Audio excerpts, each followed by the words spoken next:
Ini dia nih, salah satu makanan khas Nusa Tenggara Timur yang mulai hits di Jakarta. Yap, sei sapi alias daging sapi asap.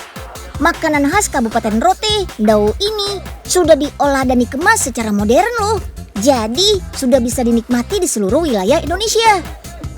Gak usah jauh-jauh datang ke NTT deh, mantap. Yuk langsung kita lihat prosesnya.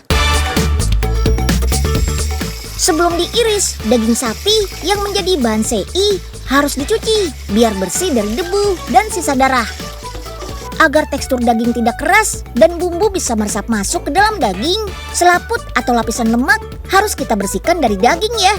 Setelah itu baru deh daging sapi siap diiris. Dagingnya diiris tipis memanjang agar daging mudah matang. Oh iya, harus diperhatikan arah potongan pisau nih. Harus berlawanan dengan arah serat daging.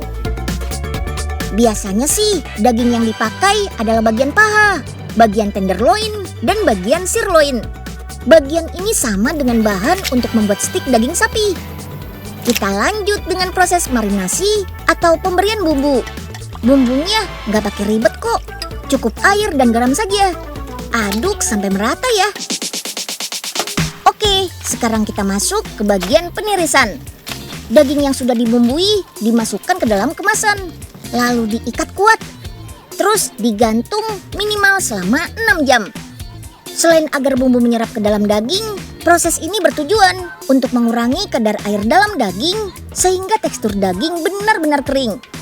Proses ini juga membuat daging lebih tahan lama. Dalam pembuatan sei ini, bobot daging bisa berkurang hingga 50% loh.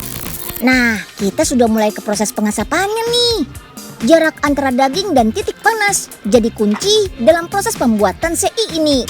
Gak boleh kurang dari 30 cm ya. Jadi beda dengan pembuatan stik atau sate yang dekat dengan arang. Selama proses pengasapan, daging ditutup dengan daun kosambi seperti ini. Selain memberikan aroma khas pada daging, daun kosambi juga berfungsi untuk menahan panas keluar, sehingga daging lebih cepat matang. Bahkan daun kosambi juga dipakai buat indikator kematangan juga loh. Kalau daunnya sudah kering, berarti dagingnya sudah matang. Sejarah pembuatan sei berawal dari kebiasaan berburu masyarakat zaman dahulu. Karena dulu belum ada kulkas atau freezer. Metode pengasapan ini digunakan untuk mengawetkan hewan hasil buruan. Setelah didinginkan, daging sei siap di-packing deh. Usaha yang dimulai tahun 2017 ini menjual sei daging sapi dengan harga Rp210.000 untuk ukuran 1 kg daging. Selain bisa dihangatkan dan disajikan bersama nasi, sei sapi juga bisa dijadikan isian risoles mayo juga. Pertama kita siapkan kulit risolesnya dulu.